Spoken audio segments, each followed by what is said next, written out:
வணக்கம். என் பேர் டாக்டர் பூருதவன்.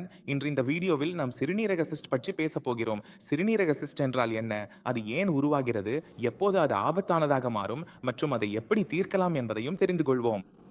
நாம் சிறுநீரகத்தின் அல்ட்ராசவுண்ட் செய்யும்போது சில நேரங்களில் சிறுநீரகத்தில் சிஸ்ட் இருப்பதை பார்க்க முடிகிறது. இந்த சிறுநீரக சிஸ்ட் 2 வகையாக இருக்கும். ஒன்று சிம்பிள் கார்டிகல் சிஸ்ட். நீங்கள் அல்ட்ராசவுண்ட் செய்திருக்கிறீர்கள். அங்கே சிம்பிள் கார்டிகல் சிஸ்ட் என்று எழுதப்பட்டிருந்தால் அதற்காக அதிகமாக பயப்பட வேண்டிய அவசியமில்லை. சிம்பிள் கார்டிகல் சிஸ்ட் அதன் அளவு மிகவும் பெரியதாக இல்லாத வரை ஆபத்தானது அல்ல. நம்முடைய சாதாரண சிறுநீரகத்தின் அளவு சுமார் 10 சென்டிமீட்டர் இருக்கும். 10 சென்டி 100க்கு அருகில் தான். உங்கள் simple cortical cyst 30 millimetre, 20 millimetre, 10 millimetre, 5 millimetre என்ற அளவில் இருந்தால் பயப்பட வேண்டிய அவசியம் இல்லை. ஏன் தெரியுமா? ஏனென்றால் இந்த சிஸ்ட் சிறுநீரகத்தின் வெளியே உள்ளது. எப்படி நம்முடைய முகத்தில் அல்லது உடலில் எங்காவது மஸ்கள் உருவாகும், அவை நம் உடலின் வெளியே இருக்கும். அந்த மஸ்களுக்கு எதுவும் பாதிப்பு இல்லாதது போல, அதே மாதிரி சிறுநீரகத்தின் மீது எப்போது சிம்பிள் கார்டிகல் சிஸ்ட் உருவானாலும் அது சிறுநீரகத்தின் வெளியே இருக்கும். அதனால் பெரும்பாலான சந்தர்ப்பங்களில் சிறுநீரகத்திற்கு எந்தவிதமான பாதிப்பும் ஏற்படாது. ஆனால் இந்த சிஸ்டின் அளவு மிகவும் பெரியதாகிவிட்டால் அது அழுத்தத்தை உருவாக்கும். அதன் காரணமாக சிறுநீரகத்தின் செயல்பாட்டு திறன் குறைய வாய்ப்பு உள்ளது. சில சந்தர்ப்பங்கள்ல சிறுநீரகத்தின் செயற்பாடு குறைவதாகவும் காணப்படலாம். ஆனா அதற்காக சிஸ்டின் அளவு பெரியதாக இருக்க வேண்டும். எவ்வளவு பெரியதாக இருக்க வேண்டும் என்றா, குறைந்தபட்சம் 40 மில்லிமீட்டர் அளவுக்கு இருக்க வேண்டும். 40 மில்லிமீட்டர்னா 4 சென்டிமீட்டர் ஆகும்.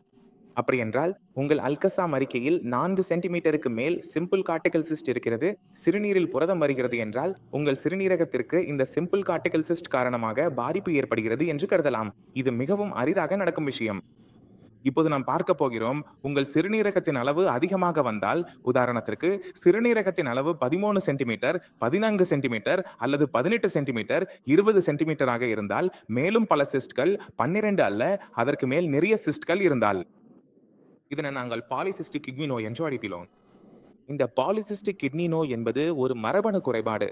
அதாவது இது குடும்பத்திலிருந்து வரும். பெற்றோரில் யாருக்காவது இருந்தால் இதனை நாம் ஆட்டோசோமல் டாமினன்ட் பாலிசிஸ்டிக் கிட்னி நோய் என்று அழைக்கிறோம்.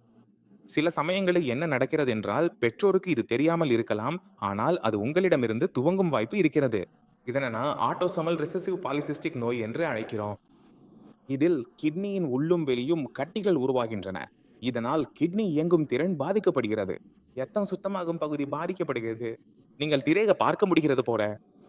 சிஸ்ட் பெரிதாகும் போது கிட்னியின் அளவும் பெரிதாகும். அதே சமயம் கிட்னி வேலை செய்யும் திறனும் குறைந்து கொண்டே போகும். இதனால் கிட்னி லெவல், யூரியா லெவல் ஆகியவை அதிகரிக்க தொடங்கும். இறுதியில் கிட்னி முழுமையாக செயலிழக்கும். இது சாதாரணமா டீன் வயதுக்கு முன்பு பெரும்பாலும் காணப்படுவதில்லை. 18 முதல் 20 வயது வரை யாருடைய அல்ட்ராசவுண்டிலும் இது பெரும்பாலும் தெரியாது. நாம் நம்முடைய 30கள் 40கள் வயதை தொடங்கும் போதுதான் இது தெரிகிறது.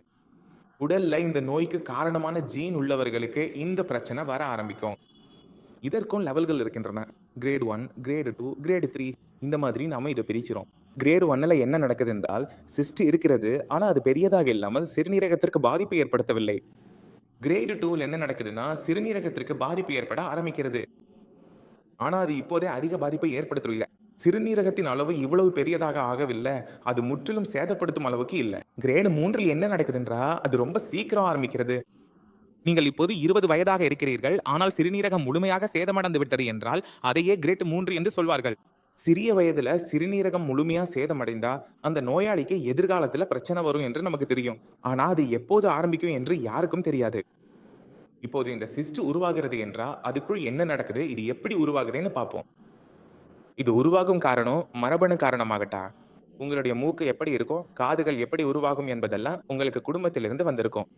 அதே மாதிரி உங்கள் சிறுநீரகத்துல சிஸ்ட் உருவாகும் அல்லது அது குடும்பத்திலிருந்து வந்திருக்கும். அதனால் இந்த சிஸ்டை அகற்ற எந்த வழியும் இல்லை. ஏனெனில் இந்த சிஸ்ட் இயற்கையாகவே உருவாகிறது. நீங்கள் அதை அகற்றினாலும் அது மீண்டும் உருவாகி விடும். இதற்குள் நீர் போன்ற திரவம், அதாவது தண்ணீரை போல ஒரு திரவம் நிரம்பி இருக்கும். நான் எந்த ஒரு முறையிலையும் இந்த திரவத்தை கட்டுப்படுத்த முடிஞ்சா அல்லது அதை கொஞ்சம் குறைச்சி விட்டோம்னா, அதன் அளவை கட்டுப்படுத்த முடிஞ்சா, அதாவது சிஸ்ட் இருக்கும், ஆனா அதன் அளவை கட்டுப்படுத்தினா சிறுநீரகத்துக்கு ஓய்வு கிடைக்கலாம். இப்போது இந்த திரவத்தை நாம் கட்டுப்படுத்த வேண்டும் என்றால், இந்த திரவத்திற்கு, அதாவது இந்த நீருக்கு வடிகால் ஏற்படுத்த வேண்டும். நம் உடல்ல திரவம் நகரும் விதம் 2 முறைகள்ல நடக்கிறது. ஒன்று ஆர்டரி மற்றும் வேங்குவா. எப்படி ரத்தம் வந்து கொண்டே இருக்கிறது, போய்கொண்டே இருக்கிறது, வந்து கொண்டே இருக்கிறது, போய்கொண்டே இருக்கிறது. இதுல தான் ஆக்சிஜன் வருகிறது. இதுல தான் கழிவுகள் வெளியேறுகின்றன. மற்றொன்று நமக்கு செல்கள் இடையே, அதாவது இரத்த ஓட்டம் இல்லாத இடங்களில் நடக்கிறது. தூரமா உங்களுக்கு ரத்த ஓட்டம் இல்லை என்றால் அங்கு ஆக்ஸிஜன் எப்படி சென்று சேரும்? உணவு எப்படி செல்களுக்கு சென்று சேர்கிறது என்றால், அது செல்களிடையே பொருட்கள் கடத்தப்படுவதால் தான்.